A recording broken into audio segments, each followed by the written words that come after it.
नानकटाई पाहतोय आपण, त्याच्यासाठी मी इथे 1 वाटी मैदा घेतलेला आहे।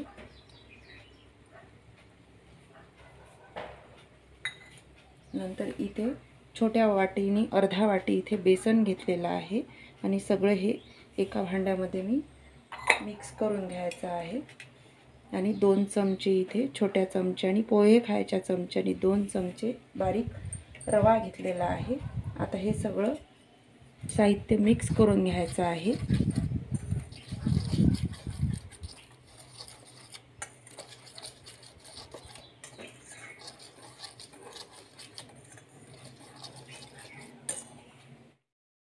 आता इथे सगळं पीठ मी इथे मिक्स करून घेतलेली आहे। त्याच्यामध्ये आता पिठी साखर 1 वाटी मी घालत आहे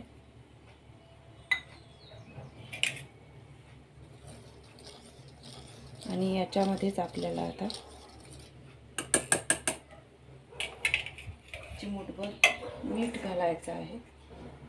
अगदी चिमूटभर मीठ घातलेलं आहे इथे। वेलची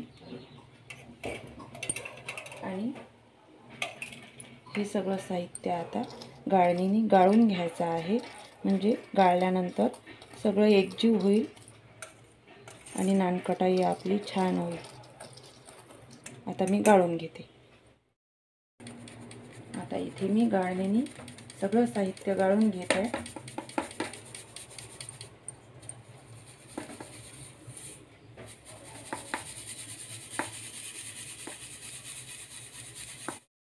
आता इथे मी अगदी छोट्या चमच्याने पाव चमचा बेकिंग सोडा घालत आहे आणि बेकिंग पावडर पण घातलेला आहे आणि गाळून घेतलेला आहे। गाळल्यानंतर छान एकसारखं पीठ झालेलं आहे नानकटाईचं। आता आपण याच्यामध्ये तूप घालूया।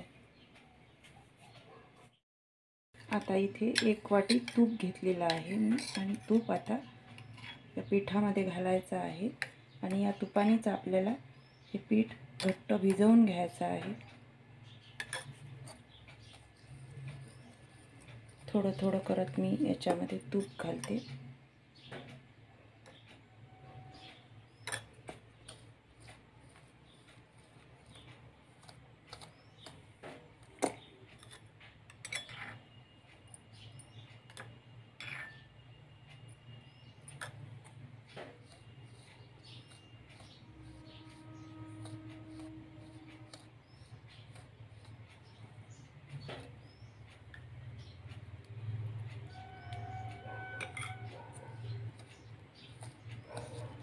आणि याच्यामध्ये आपल्याला पाणी किंवा दूध वापरायचं नाही, फक्त तुपानेच हे पीठ आपल्याला भिजवून घ्यायचं आहे।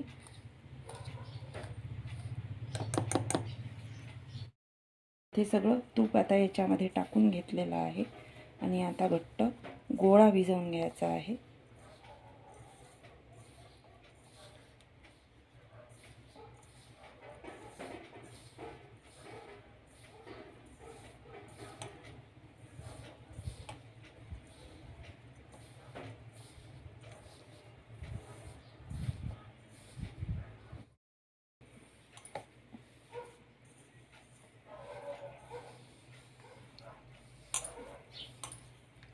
अशा पद्धतीने आता छान पीठ मी मळून घेतलेलं आहे थोडं थोडं।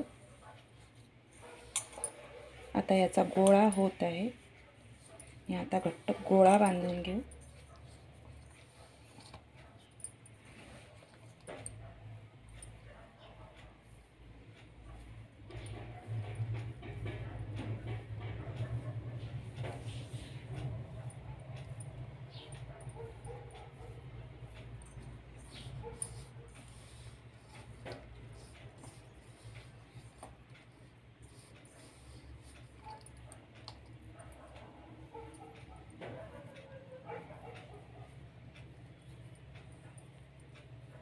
अशा पद्धतीने आता 5 मिनिट मी याला बाजूला ठेवते।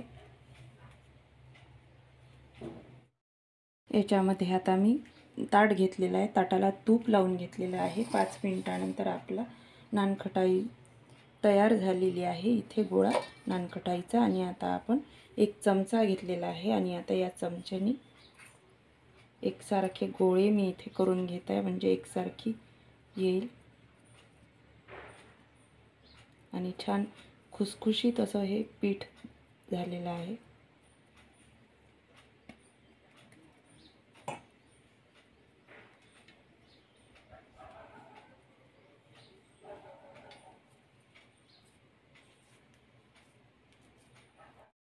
इथे आता मी असे कट करून घेतलेलं आहे थोडं थोडं, आणि आता इथे ठेवून घेते.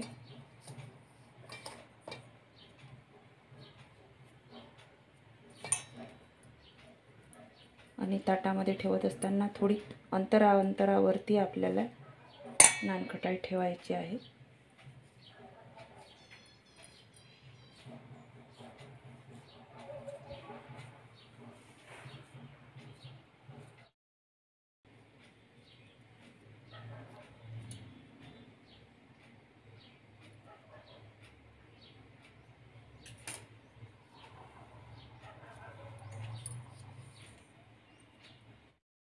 इथे आपण अशा चमच्याच्या आकाराच्या पण छान गोल गोल नानकटाई करू शकतो.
आता इथे माझ्या सगळ्या नानकटाई करून झालेल्या आहे. याच्यावरती मी थोडेसे ड्रायफ्रूट्स घालून घेत आहे.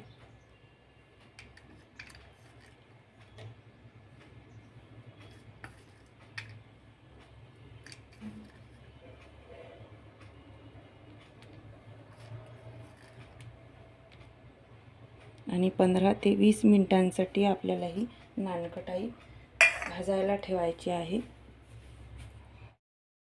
15 ते 20 मिनिटं मी इथे कढई आधी गरम करून घेतलेली आहे. त्याच्यामध्ये मीठ घातलेलं आहे आणि आता त्याच्यावरती कढई ठेवलेली आहे. आणि आता या स्टँडवरती आपल्याला हे ताट ठेवायचं आहे आणि 15-20 मिनिटांसाठी भाजायला ठेवायची आहे ही नानकटाई.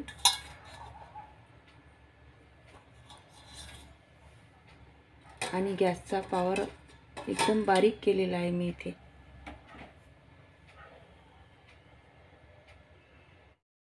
आता 15 ते 20 मिनिटं झालेली आहे इथे आणि मी झाकण काढून घेते.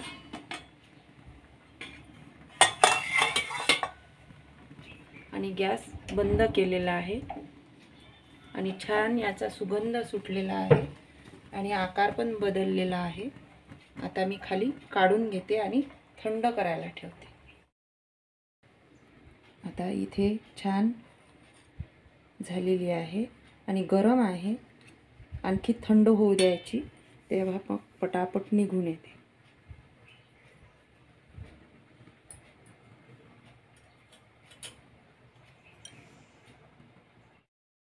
इथे जे उरलेलं पीठ माझं होतं नानखटाईचं ते इथे मी लावून घेतलेलं आहे आणि परत इथे भाजायसाठी नानखटाई ठेवलेली आहे. 15 ते 20 मिनटं याच्यावरती झाकण ठेवते आणि करून घेते. आता इथे माझ्या दुसरं जे ताट ठेवलेलं होतं त्याची पण नानखटाई झालेली आहे आणि थंड करून घेतलेली आहे मी इथे.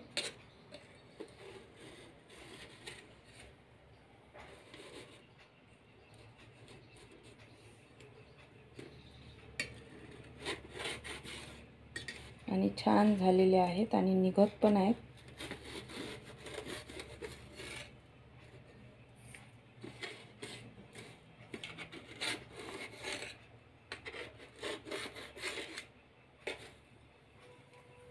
आणि आता इथे ज्या आधी केलेल्या होत्या त्या या ताटामध्ये मी काढून थंड करून घेतलेल्या आहेत. किती छान नानखटाई झालेली आहे इथे तुम्ही बघू शकता. खूप सुंदर रंग पण आलेला आहे आणि या थोड्या मोठ्या मोठ्या झाल्या आहेत आणि खुसखुशीत पण झालेल्या आहेत. आणि एवढ्या साहित्यापासून या इतक्या नानखटाया आपल्या तयार झालेल्या आहेत. अशा जर आपण करून ठेवल्या डब्यामध्ये तर भरपूर दिवस टिकतात आणि घरी जे साहित्य असेल त्याच्यामध्ये या तयार होतात. आता मी इथे एक तोडून दाखवते. इथे आता मी तुम्हाला घेऊन दाखवते हातामध्ये. छान खुसखुशीत झालेले आहेत आणि इथे खालची बाजू ही अशी झालेली आहे. खूप छान भाजलेले आहेत आणि मोडून एक दाखवते मी. बघू शकता इथे किती छान खुसखुशीत झालेले आहेत. पूर्ण याचा असा चुरा होत आहे. तर अशा पद्धतीने नक्की करून पहा आणि माझा हा व्हिडिओ तुम्हाला कसा वाटतो ते नक्की सांगा आणि व्हिडिओला लाईक, शेअर आणि सबस्क्राईब करायला विसरू नका. व्हिडिओ शेवटपर्यंत पाहिल्याबद्दल सगळ्यांचे धन्यवाद.